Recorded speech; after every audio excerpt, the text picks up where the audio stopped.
Growing up in the 2000s, amongst all the Christmas specials and movies, one animation stood out above the rest for me, and that's Olive the Other Reindeer. And am I stupid, or did no one else realize this was a Matt Groening production? The Simpsons, Futurama, and Olive the Other Reindeer. That must be why I liked this family-friendly movie so much. It had some edge. I'm Olive, the replacement reindeer you asked for. We always get the crazies on Christmas Eve. And yeah, that's Drew Barrymore you're hearing as Olive. Let's discuss Olive the Other Reindeer. Olive the Other Reindeer is an American animated Christmas special based on a children's book of the same name. The book Olive the Other Reindeer was written in 1997 by Vivian Walsh and J. Otto Seibold. Seibold being the head behind the illustrations. It's about a dog named Olive who works to save Christmas after misunderstanding the lyric Olive the Other Reindeer as Olive, the Other Reindeer. And the titular pup is based on Walsh's real-life Jack Russell Terrier. The writing is fun and cute, and the illustrations by Seibold are just captivating to me. His artwork is lovely if you check it out. He does a lot of cute animals, like Pig in a Spigot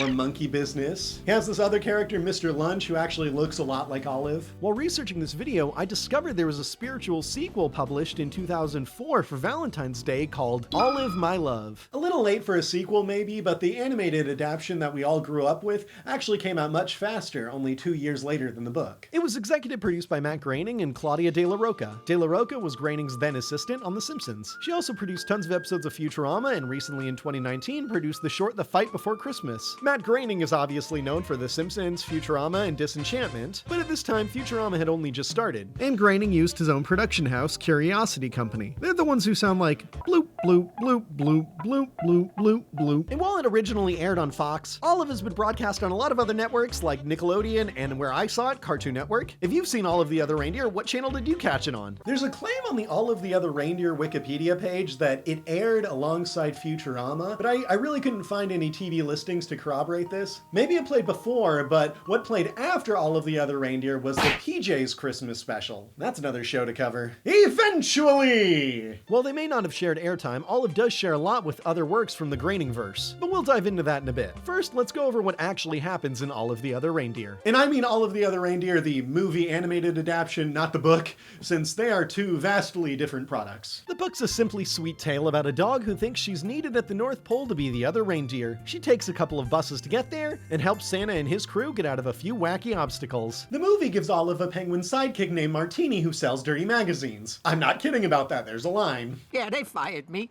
I was a hard-working entrepreneur, smuggling in junk food, dirty magazines, files hidden inside cakes. Dirty magazines, martini, dirty martini. Now, this movie isn't decorated with raunchy adult comedy or anything, but there's plenty of funny gags planted for the audience that you definitely need a certain level of intelligence to understand, or just life experience. Like Martini being the sidekick to Olive, because, you know, olives go in martinis? Is it common knowledge for kids to know ingredients of alcoholic beverages? I don't think I did as a youngster. I just definitely appreciate rewatching this special now as an adult, because I'm catching so much dialogue that initially flew over my head, kind of like the Rugrats. Anyway, the plot. Olive is enjoying her Christmas season as expressed through the opening song, and on her way home from wherever, she runs into Martini, who sells her a watch that he stole from the city zoo he was just fired from for, as we covered, smuggling in dirty magazines. Olive then returns home to find her owner, Tim, upset that Christmas won't be happening this year. But he takes it out on her by yelling at her for not being more like a normal dog. Bro, I'm a sentient sweetheart with the most tender voice ever. Either go get another normal dog or go get therapy. This saddens Olive as she explains to her pet flea, Fido. I like that she's a dog named Olive, and he's a flea who kind of looks like an olive, but he's named a normal dog named like Fido. Again, these are layers of jokes I never noticed until now. Fido tells Olive to listen to the radio, and they discover that Christmas won't be happening because one of Santa's reindeer is hurt and can't fly. I'm not sure if I'll have to cancel, but it doesn't look good.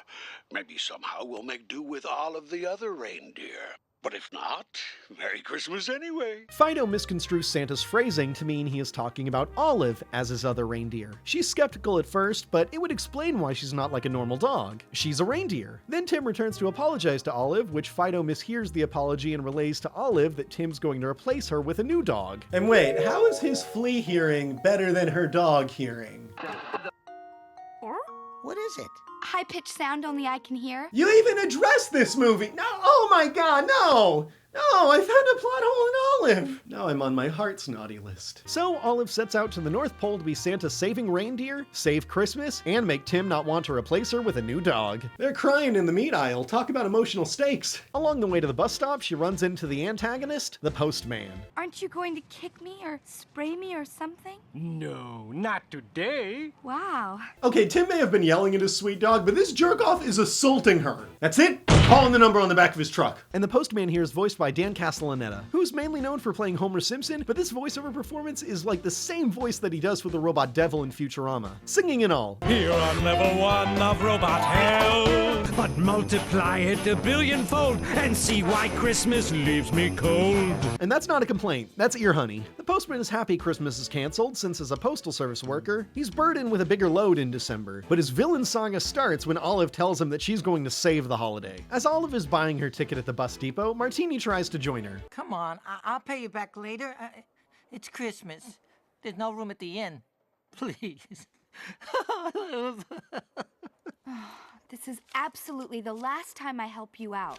Okay. This guy is the Emperor Penguin of Grift. And right after she buys him a bus ticket, the postman snatches Olive up to kidnap her. He lies that Olive has committed mail fraud, and this is Martini's response. Mail fraud, Olive? Cool. Well, see you around. Absolute gangster. She does convince Martini to help her though, and he tosses his pens for the postman to slip on. Thus they embark on their buddy road trip comedy. Olive and Martini bus around for a bit until they stop at a diner to eat, and the postman kidnaps Olive again, but this time in drag. Our Christmas doggo is thrown into the back of his mailmobile. However, from this imprisonment, she learns the postman has prepared a bundle of fake mean letters from kids to Santa. And I love this part when she's opening up a package to aid in her escape. First, he claims it's a federal offense if she does that, but then Olive argues it's okay since it's addressed to her. Pretty convenient, right? Well, it's to her from Deus Ex Machina. Have you ever heard of Deus Ex Machina? Denise who?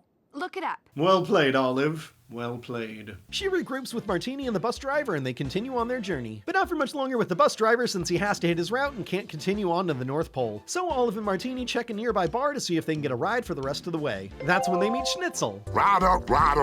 No, not him. A reindeer who can't fly and his gang of North Pole thugs. They're immediately aggressive towards the outsiders, and when they hear that Olive is Santa's new reindeer, they toss her around to see if she can fly. Martini does try to stand up for his friend this time, good to see that character growth, but he gets physical when they mess with his briefcase. Olive gets them all to come around by saying that at least she's trying to do something even if she can't fly, because there are people out there trying to stop Christmas, and right now they're acting like they're on their side. Schnitzel then apologizes and sings a song about how they're not so bad, called Not So Bad. And the song sounds not so bad. We're not so bad. We're not so bad. We're not so bad. This song is extra fun since Schnitzel is voiced by Michael Stipe, who's the lead singer of the band REM. You know that one song everyone only knows the chorus to?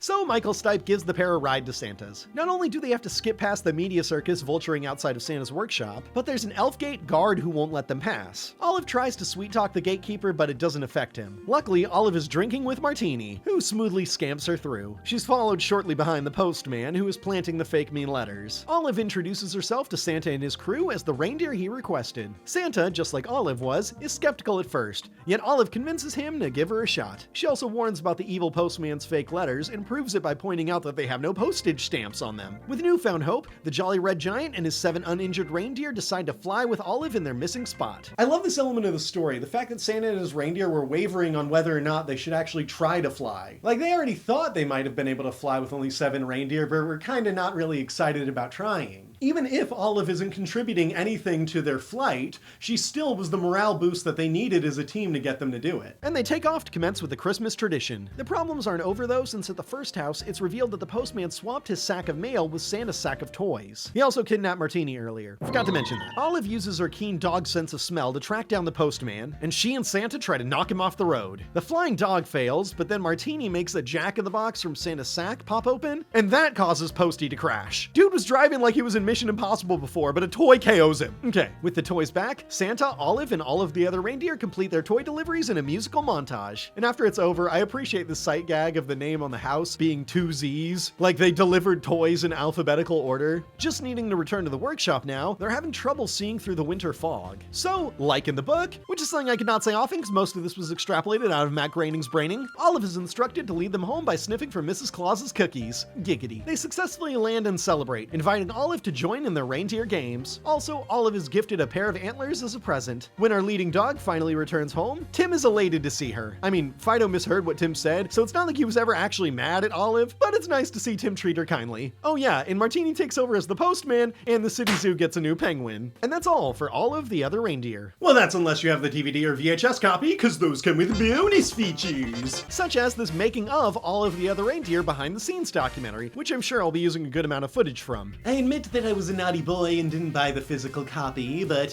someone uploaded the documentary on YouTube, so thank you very much. I do want this Olive plushie that Matt and Claudia have here though. Gimme, gimme! Wait, hold on. It's real? I can get it? The additional content also includes deleted scenes. Although I hesitate to use the word scenes, as these are more of like deleted lines. Like barely anything was really deleted. Just look at the time difference of the original compared to the extended version. It's puny. I feel like a Fox executive just burst in at the last second before it aired like, Cut out some of the movie, we need to fit in another Go-Gurt commercial. and if you want to enter a 1999 time capsule, consider watching this guy's upload of the original Fox airing of Olive. Commercials included! Oh boy, my favorite part! I did watch this because I have no life, and other than enjoying this Crash Team Racing commercial, You and me. Booyah, Grandma. I've got to applaud Olive Garden for not missing this genius marketing opportunity. If only they had said Olive the Other Garden, that would have been mwah. Okay, but enough about low-tier quality Italian food. For now. As I mentioned, Olive the Other Reindeer shares a lot with the other works from the Groening verse, such as music composer Christopher Ting, who has created plenty of songs for Futurama, including the theme song itself. My boy Chris Ting here went Christmas ham on this soundtrack. It feels like a musical deserving to be on Broadway. Yeah. You're guaranteed to have a new holiday classic with every tune shown off here. And there's only 5 of them, so as if I was playing Red Rover, I'm gonna run through them real quick. The Day Still Remaining Till Christmas is the opening song Olive sings as she kicks off her morning. The day's still remaining till Christmas. A fun vibe, and I especially love the do-do-do's sung by the chorus in the background. Christmas, Ba Bug and Hum is a grouchy jam performed by the Robot Devil, the Postman. Christmas, bug and hum. He's just spreading his cheeks all over Olive's head and taking a dump on her good time. It's a Christmas song ragging on Christmas from the perspective of a postal worker. So if you have any male people in your life, play them this. We're Not So Bad is the cool song I previously mentioned that's led up by REM's Michael Stipe. Employment in these latitudes depends on old Saint Nick. I say the song is cool because it fakes you out starting off softer and melancholic, only to raise the tempo and become a real jam. We're not so bad, except for that bunny. And Merry Christmas, after all, has to be my current favorite since I've been singing it since I watched Olive again. It's performed by Olive, so Drew Barrymore, along with the other reindeer and Santa. So Merry Christmas after all, to everybody big and small. But really, it's the band Big Bad Voodoo Daddy. Which is coincidentally also the name of my OnlyFans page. Big Bad Voodoo Daddy is a contemporary swing revival band, whatever that means. If I haven't made it clear yet, I'm not really abundantly familiar with them, but here are the facts that I dug up that are interesting to me about Big Bad Voodoo Daddy. The same year they recorded for Olive, 1999, they performed at the XXXIII Super Bowl halftime show. In the realm of Christmas animations, they made a song for the Phineas and Ferb Christmas Vacation special. Christmas has started now.